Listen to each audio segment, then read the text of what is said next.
आज अपने घर सिराथू में मैं अपने बड़े भाई हम सब का नेतृत्व कर रहे उत्तर प्रदेश के भावी सीएम युवा यशस्वी सम्माननीय अखिलेश यादव जी का तहे दिल से आभार करती हूं, स्वागत करती हूं।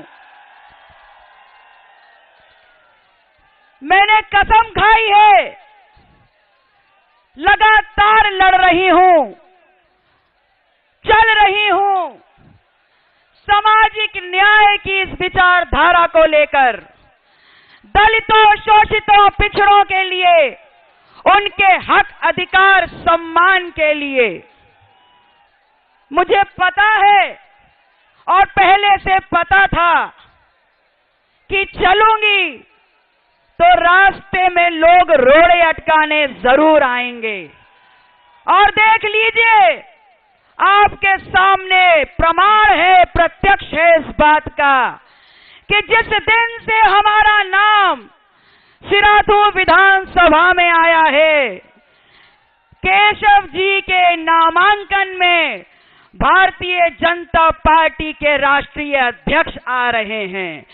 कभी ये आ रहे हैं, कभी वो आ रहे हैं। यहां तक स्थितियां खराब हैं भारतीय जनता पार्टी की कि हर जगह खदेड़ा हो रहा है और अपने बीच में वो धोखेबाज, वो घोटालेबाज मध्य प्रदेश से मंत्रियों को बुला के बैठाया है, जो सिराथू की जनता के बीच में खुले हाथों से पैसे बांटने का काम कर रहे हैं। मैं बताना चाहती हूं केशव जी, ये लाल लाल करारे नोटों से कुछ नहीं होगा। ये जनता भटकने वाली नहीं है, ये लोग बिकने वाले नहीं हैं। मैं कहने आई हूं कि भारतीय जनता पार्टी और केशव जी इतना डर खा के बैठे हैं कि कहीं ऐसा ना हो, घबराहट में वो किसी दिन मुझे आईएसआई का एजेंट, पाकिस्तान का नागरिक और या फिर आतंकवादी घोषित कर दें। मैं आप लोगों से कहने आई हूं कि केशव जी, अगर आपने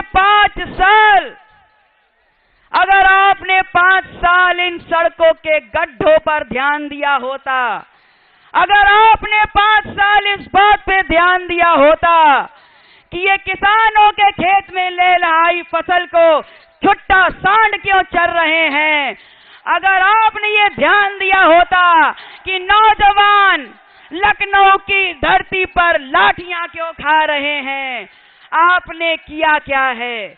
आपने किया ये है कि आपने पिछड़ों का वोट लेकर के 5 साल इस स्टूल पर बैठने का काम किया है। मैं आप लोगों से ये कहने आई हूं कि अब कुछ नहीं होने वाला केशव जी। अब तो आपने जो सिराथू की जनता के साथ किया है, उस अपराध के लिए, उस शोषण के लिए ये जनता आपको दंड देने के लिए आगे निकल पड़ी है। ये जनता इस बार आपको सबक सिखा देगी। इन लोगों ने लोकतांत्रिक व्यवस्था, ये चुनाव का मजाक बना के रख दिया है। आप लोगों को याद दिलाना चाहूंगी, याद है ना ब्लॉक प्रमुखी का चुनाव, जिसमें प्रत्याशी को लठिया के मारा है। याद है ना जिला पंचायती का चुनाव, जिसमें प्रत्याशियों को घर से उठवाने का काम कर दिया है। तो याद रखिएगा, अगर आपने जरा सा ध्यान दिया होता तो केशव मौर्य जी आज ये दिन नहीं आता। आज ये सिराथू की जनता अपना खाना पीना छोड़कर आज इस मंच के सामने आंदोलन नहीं कर रही होती।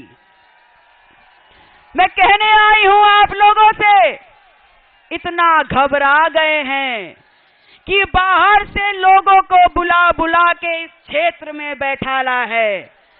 तो आपके द्वारा चेतावनी दे रही हूं कि मेरे घर में, मेरे क्षेत्र में मेहमान बन के आए हैं, तो मेहमान के दायरे में रहिएगा। अगर जरा सी इधर उधर किया और ऊंच नीच किया तो भूलिएगा नहीं, एक शेर डॉक्टर सोनेलाल पटेल का खून हूं मैं, एक बार में ठीक कर दूंगी।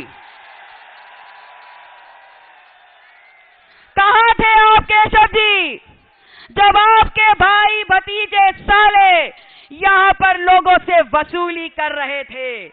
कहां थे आप जब यहां पर समाज का शोषण हो रहा था? कहां थे आप जब आप जमीनें हड़प रहे थे? तब आपके कान में जूं नहीं रेंग रही थी। तो आज इस समाज के लोगों के कान में जूं नहीं रेंगेगी।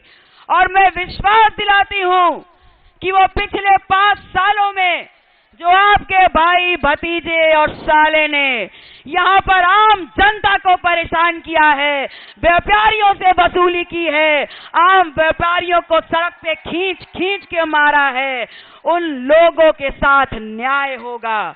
मैं अपने व्यापारी भाइयों से कहने आई हूं कि निर्णय कर लीजिए और आगे चलकर हमारा दामन थाम लीजिए, हमारे सहयोग में आगे आ जाइए, क्योंकि आपसे वादा कर रही हूं कि आपकी नुमाइंदगी अगर मुझे मिली तो आपका व्यापार सुरक्षित रहेगा, आपका मान सम्मान सुरक्षित रहेगा। और जिन खेत खलिहानों को, जिन जमीन के टुकड़ों को इन्होंने हड़पने का काम किया है, उन पर इन्हीं के बुलडोजर चलवा के आप लोगों को वापस देने का काम करूंगी। मैं आप लोगों से कहने आई हूं कि अहंकार तो रावण का भी नहीं बचा था। तो केशव जी बहुत गलत कर दिया आपने सत्ता के अहंकार में आकर के जनता जनार्दन को नाराज कर दिया। और इस बार जनता आपका घमंड तोड़ देगी और आपकी उस बड़ी बिल्डिंग को धराशायी करके जमीन पर पटक देगी। आप लोगों से ये अपील करने आई हूं कि 27 फरवरी को संविधान के माध्यम से मिली आपको उस ताकत, उस एक वोट की ताकत का इस्तेमाल मेरे चुनाव निशान साइकिल के आगे ईवीएम में बटन दबा कर दीजिएगा और मेरे बड़े भाई माननीय अखिलेश यादव जी को इस गठबंधन के मुख्यमंत्री के रूप में लखनऊ की कुर्सी पर बैठाने का काम करिएगा। मैं जानती हूं और मैं भी बहुत व्याकुल हूं और आतिर हूं अपने बड़े भाई और उत्तर प्रदेश के होने वाले भावी मुख्यमंत्री माननीय अखिलेश यादव जी के शब्द सुनने के लिए। इसलिए मैं आप सभी लोगों से रजा लेती हूं, विदा लेती हूं। आप सभी का पुनः एक बार आभार।